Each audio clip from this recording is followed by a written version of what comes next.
Pemirsa, jumlah siswa miskin di Bali setara dengan jumlah penduduk miskin di Bali pada tahun 2024, yakni 187.000 jiwa. Mereka ini yang sebenarnya memerlukan program prioritas pemimpin Bali di kabupaten dan kota serta provinsi Bali pada tahun 2025.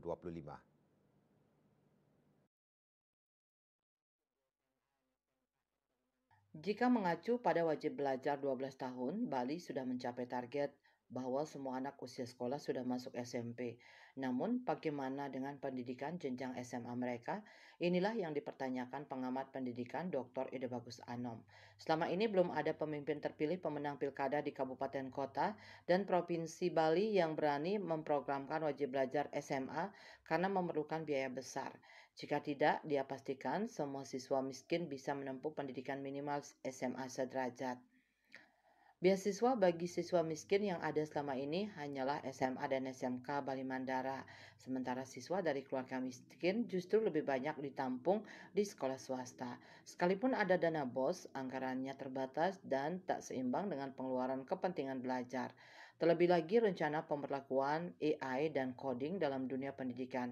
Hal ini dikhawatirkan akan menambah kesenjangan mereka dengan siswa keluarga mampu.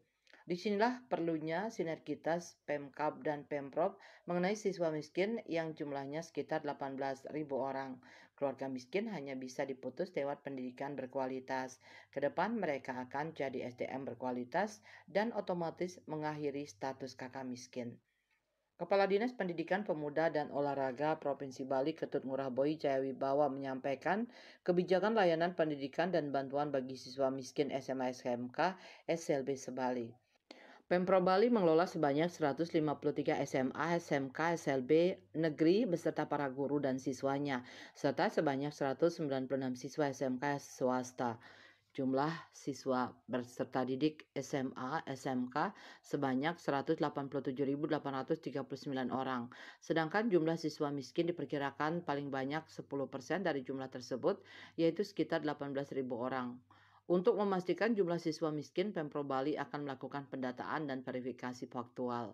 Pemerintah Provinsi Bali harus mengelola secara adil sebanyak 18.000 siswa miskin, tidak hanya sebanyak 873 siswa miskin di SMA dan SMKN Bali Mandara.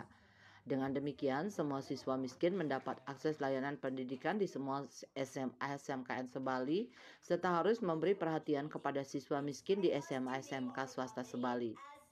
Apalagi Koster berjanji menambah sekolah Bali Mandara. Bahkan saat penerimaan peserta didik baru, sekolah berkewajiban menerima semua siswa miskin sesuai zona masing-masing. Dengan demikian, melalui kebijakan baru, siswa miskin lulusan SMP dipastikan akan diterima di semua SMA SMKN sesuai zona masing-masing. Semua siswa miskin juga memperoleh bantuan pendidikan sebesar 1,5 juta rupiah per siswa per tahun bersumber dari APBD Semesta Berencana Provinsi Bali mulai APBD Perubahan Semesta Berencana tahun 2022. Semua siswa miskin dibebaskan dari sumbangan komite sekolah dan kategori sangat miskin akan mendapatkan bantuan tambahan berupa pakaian seragam, sepatu, buku, tas, dan sarana belajar lainnya. Selain bantuan dari Pemprov Bali, semua siswa miskin juga mendapatkan bantuan melalui PIP dari pemerintah pusat berupa uang tunai sebesar 1 juta rupiah per siswa per tahun. Bersumber dari APBN. Swecca Bali TV.